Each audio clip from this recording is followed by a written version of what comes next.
Welcome to Ayurveda and Spirituality with your host, Alakananda Ma, a renowned Ayurvedic expert and a graduate of a top London medical school. She is the principal of Alundi Ayurveda Gurukula, a unique apprenticeship-style school in Boulder, Colorado. She is a spiritual mother, teacher, flower essence maker, and storyteller. Join us as we uncover the timeless principles of Ayurveda, discover practical tips for enhancing vitality, and explore the deeper dimensions of spirituality that intertwine with the ancient science of life.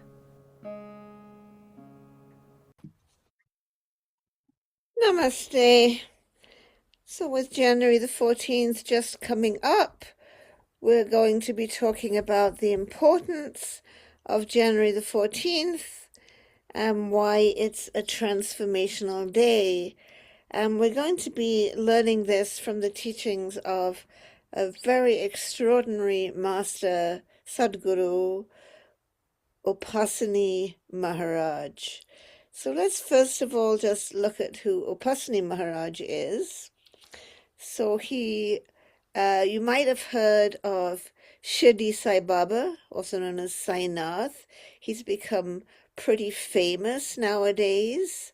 That's why you might have heard of him. He was a great master in Maharashtra, in what was then the small village of Shirdi in Maharashtra.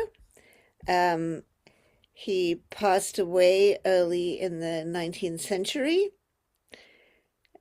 He was a very interesting individual. You couldn't pin him down as being a Hindu or a Muslim. He dressed like a fakir, a Muslim renunciate. He lived in a little abandoned mosque called the Dwarka Mai. His mantra was Allah Malik, Allah is king, and he worshipped images of Ram and Sita and liked to have the Ramayana, the stories of Ram, recited. So just an extraordinary saint, full of love, overflowing with incredible miracles. So his foremost disciple and a great master in his own right was Upasani Maharaj, who started off as an Orthodox Brahmin and an Ayurvedic doctor. So we have somewhat in common.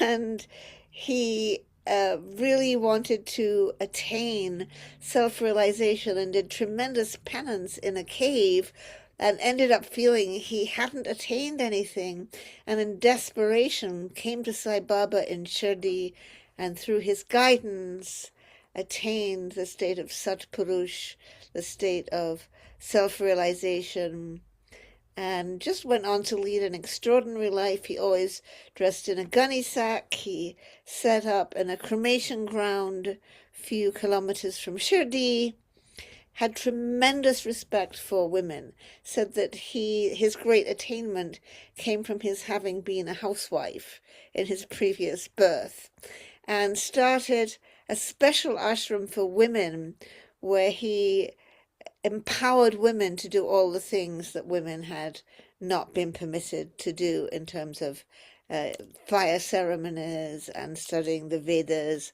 and so on. So we really love Upasani Maharaj. We were well connected with his main disciple, Godavari Mataji.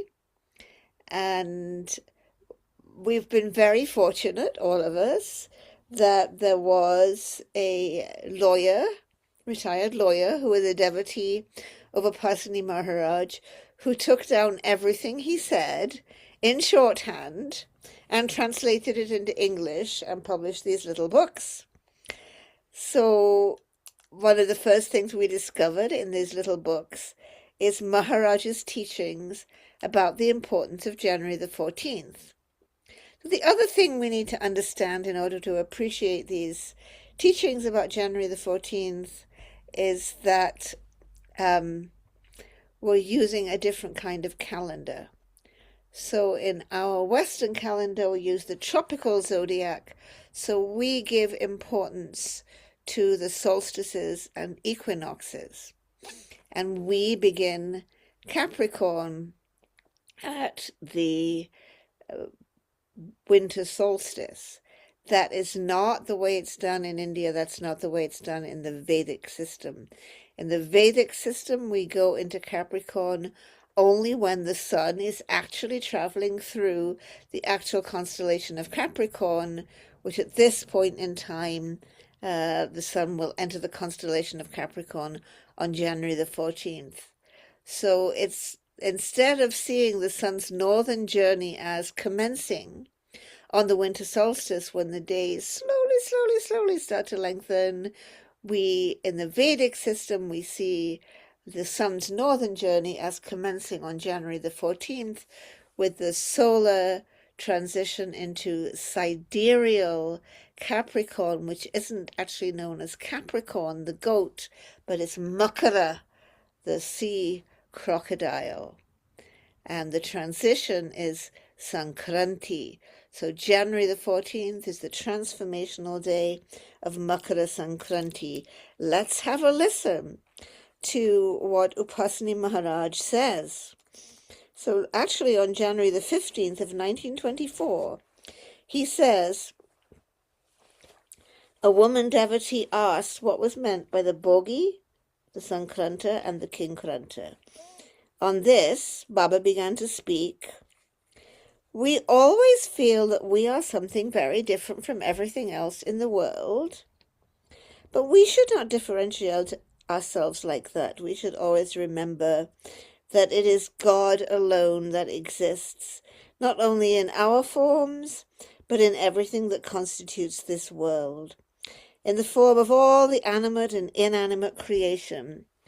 From the beginning of the southern deviation, that's right around Guru Purnima in July, called Dakshinayana, the southern journey of the sun, until the last day of its southern journey, for the period of 6 months, it's God himself who enjoys all worldly pleasures and pain. In the next period of Uttarayana, the northern deviation of the sun, he enjoys the opposite state, that of infinite bliss. Because he stops or completes his enjoyment of worldly pleasures and pain, the last day of Dakshinayana has been called the day of completion of enjoyment, the Bhogi day. So the Bhogi day then is kind of like our Shrove Tuesday, the day before the beginning of Lent. Sorry, this new mic stand is driving me crazy. It just keeps collapsing. Where was I? So the Bhogi day is kind of like the day before the beginning of Lent, or Shrove Tuesday back in the UK, because traditionally you don't eat eggs during Lent. We would use up all the eggs by making a lot of pancakes and having pancake races and pancake celebrations. And we also have carnivals and festivals because we're wrapping up all our enjoyments before Lent. In a similar way, the Bhogi day is the day of finishing all our enjoyments. This day tells us, the Bhogi day, January 13th, that until now we looked upon ourselves as different from God. But now, as God himself is going to enter bliss, we should stop this differentiation and become able to enter this bliss along with him. Infinite bliss. The last day of Dakshinayana is the last day of enjoying all worldly pleasures. This is the Bhogi day. So January the 13th, a day to catch up on your pleasures and wrap them up. Next day is the day of transfer from worldly pleasures and pain to infinite bliss, from Dakshinayana, the southern journey, to Uttarayana, the northern journey, and this is the day of Sankramana. Hence it is called the Sankranta day. The period between these two changes is the real auspicious time and is called Parva Kala. It is this intermediate state the period between the two, the joining period in which you can slip through between the two states. So slipping through between samsara and nirvana, slipping through between worldly pleasures and pain and infinite bliss, slipping through between the two to directly join with God himself, the Supreme One, between the two states. That is why it's most essential to perform the different satkarmas, the rituals that have been laid down for the purpose to enable one to slip through between the two states during the Sandhi Kala to establish direct contact with the Supreme Being. So, whereas we have this infinite bliss going on for the whole northern journey of the sun, what's transformational about January the 14th and its preceding and succeeding days is it's the gap. Mind the gap. We can slip through between samsara and nirvana. So then we have to understand what is satkarmas. Satkarmas are righteous actions, things like doing fire ceremonies, meditating, reciting mantras, giving alms, helping out at the homeless shelter, all the things that we do that are positive actions.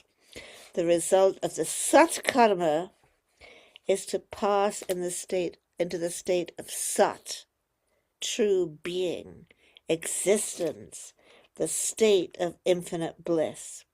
It is the Almighty with his devotees that transfers himself from one into another, Dakshinayana into Uttarayana, and vice versa in the form of the sun. Every month, the sun goes from one zodiac sign to another. Every month there's a day of Sankramana. But for 6 whole months, the sun deviates towards the south, and for the next 6 towards the north, because of the movements of the earth caused by infinite time. So the Sankramana that occurs between these 2 deviations, when the sun enters Makara, the sea crocodile, like Capricorn, and Karka, Cancer, that's naturally of greater importance than the monthly one. So now you know what Bogi and Sankranti mean.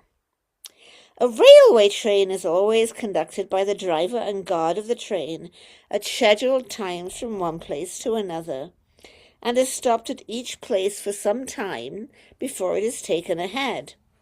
Whether the passengers are there or not inside the train, or whether they're awaiting at the stations to get in or not, is of no consequence to the train. It just follows the course as laid down for it. Those that want to travel through it have to keep themselves ready with their luggage and a ticket to get in when the train stops at a station. When someone enters the train at the starting station, the train will take him straight to Bombay as it is bound for Bombay. The change from the first place to Bombay means the transfer of the place, the Sankramana, while the period taken to travel from the first place to Bombay, that's the Parva Kala, the intermediate time, the joining time, the time when we can slip through. Anyone getting into the train at any intermediate station is bound to reach Bombay. In the same way, the sun moves from one place to another, Dakshinayana to Uttarayana, and vice versa, at scheduled times, whether anybody is ready to follow him or not. Those that want to reach that place of infinite bliss have to keep themselves ready on the Bogi Day, January 13th, by terminating all their worldly pleasures and pain, and arming themselves with the ticket. And what is the ticket? Your satkarmas. I explain what satkarmas are. And proper mental preparation, which we're going to do that through this special period, January 14th time. Thus, we'll pass through the train along with the sun through its northern deviation route. So it has been laid down that if a devotee dies during this northern journey of the sun, he will pass directly into the state of infinite bliss. So what about January the 15th? The day after Sankranti is called Kinkranti. It's kind of the opposite, because Sankranti means the good change, going towards the good. But as we go towards the good, we're naturally going to leave the bad behind more and more. The bad that is left behind more and more, that's the Kinkranta, Kim plus Kranta, bad change, or the bad transfer, means letting go of our unwholesome actions. So we start our Sankranta with our Satkarmas, doing the good actions, and automatically we're going to leave behind the Dushkarmas, or the bad actions. If we only decide and make effort to leave behind our bad actions, then we'll observe Kinkranta, and that'll pretty much lead us towards Sankranta. So anyway, other people may have their own ideas about what Sankranti or Kinkranti are, and that can be right too. But if once we want to go back towards our origin, there's all times can be Sankranti, while January the 14th is a special transformational time. We can also observe Sankranta any time by associating with a saint or by doing our satkarmas. It doesn't have to be any particular day or time. It's up to your state of mind. However, observe Sankranti, make the most of this special opportunity. The day of Sankranti, he says, the day of change, the transfer of the sun from one zodiac sign to another, is of great importance. Whatever is our state today, change that and accept the best, the highest state. Do not be in a hurry. Do everything calmly. And be sweet with me today. Don't just give me sweets. Along with the sweets, give your nature, give your essence. And what are the sweets that we have to give? Typically, in our tradition in Maharashtra, we give tilagula, which are sweets made from jaggery, a sugar product, and sesame seeds. And in my upcoming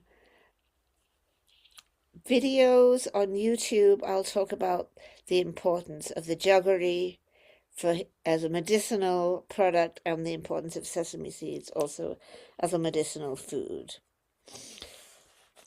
So yogis do some rituals and charge inanimate things with something that really affects these inanimate things.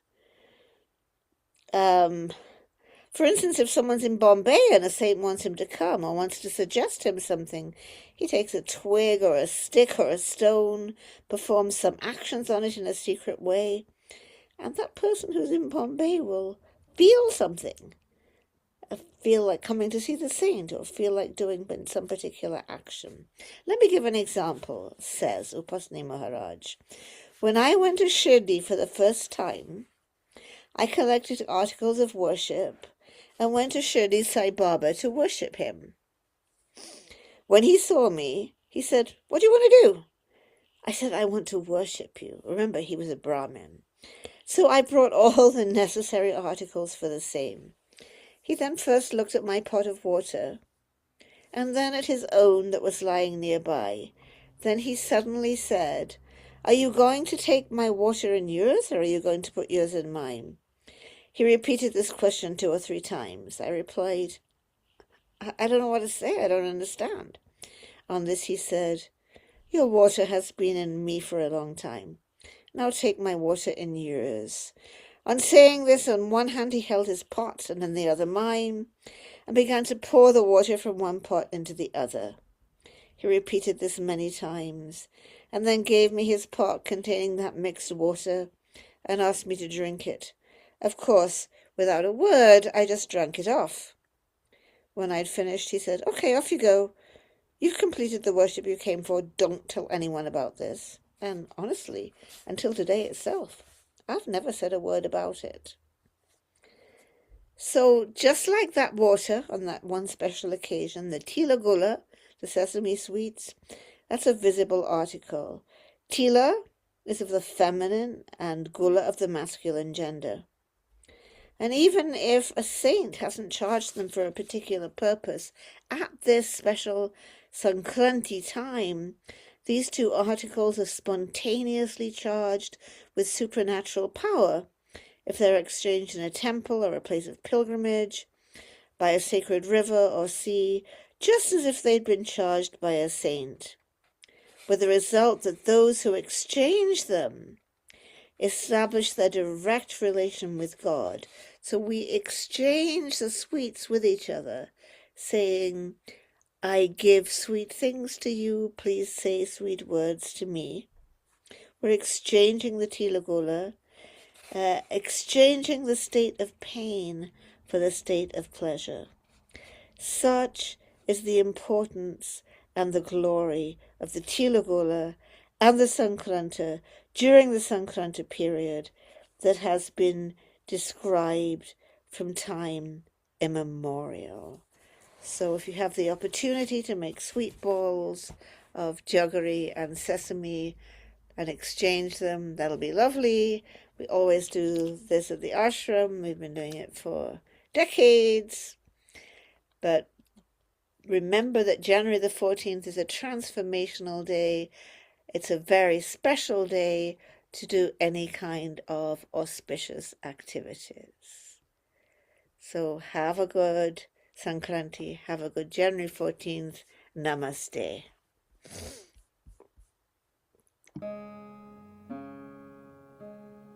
Thank you for tuning in to Ayurveda and Spirituality with Alakananda Ma. We hope today's exploration has ignited a spark of curiosity and insight within you. If you enjoyed this episode, be sure to leave us a 5-star review and share it with a friend. For more enlightening discussions and practical wisdom on Ayurveda and spirituality, subscribe and join our Facebook group, Alundi Ayurveda. To allow us to continue sharing valuable content, consider donating to Alundi Ashram. The links will be in the show notes. Until next time, may you walk the path of Ayurveda with grace and embrace the light of spiritual wisdom in your journey. Trayambakam yajamahe Sugandhim pushtivardanam Urvarukamiva pandanam Mrityormukshiyam